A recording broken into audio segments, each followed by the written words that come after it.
পোকার আক্রমণ, বন্ধ খেলা, এ যেন এক চঞ্চলকর ঘটনা। 5 অক্টোবর 6:36। পাকিস্তানের ক্রিকেটাররাও তখন সমস্যায় পড়লেও মোজার ছলে পরিস্থিতি সামাল দিতে দেখা যায় তাদের। স্পিনার নাসরা সান্ধু আম্পায়ারের সঙ্গে কথা বললে মাঠে আনা হয় মশার স্প্রে।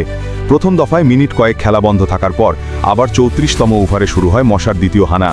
এবার পেশাদার কীটনাশক ছেটানো কর্মীদের মাঠে এনে পুরো আউটফিল্ডে স্প্রে করা হয়। দুই দলের ক্রিকেটাররা তখন বাইরে অপেক্ষা করেন প্রায় 15 মিনিট।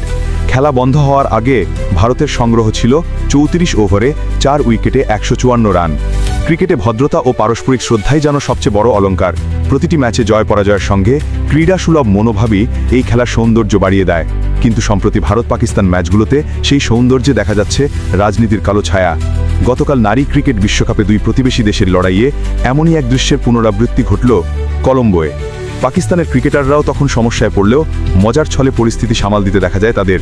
স্পিনার নাসরা সান্ধু আম্পায়ারের সঙ্গে কথা বললে মাঠে আনা হয় মশার স্প্রে। প্রথম দফায় মিনিট কয়েক খেলা বন্ধ থাকার পর আবার 34তম ওভারে শুরু হয় মশার দ্বিতীয় হানা। এবার পেশাদার কীটনাশক ছেটানো কর্মীদের মাঠে এনে পুরো আউটফিল্ডে স্প্রে করা হয়।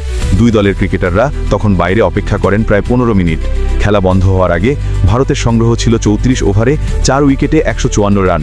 তবে খেলার বাইরেও আলোচনার জন্ম দিয়েছে ম্যাচটি। ক্রিকেটকে ভদ্রলোকের খেলা বলা হলেও মাঠে দেখা গেছে তার উল্টো চিত্র। ভারতীয় ক্রিকেটারদের সঙ্গে হাত মেলাতে অস্বীকৃতি জানান ভারতীয় অধিনায়ক হরমনপ্রীত কৌর সহ তার সতীর্থরা। ম্যাচ শেষে যে সৌজন্য বিনিময়ের দৃশ্য ক্রিকেট সংস্কৃতির অংশ হয়ে আছে তা যেন হাওয়া হয়ে গেল কলম্বোর গরম হাওয়ায়।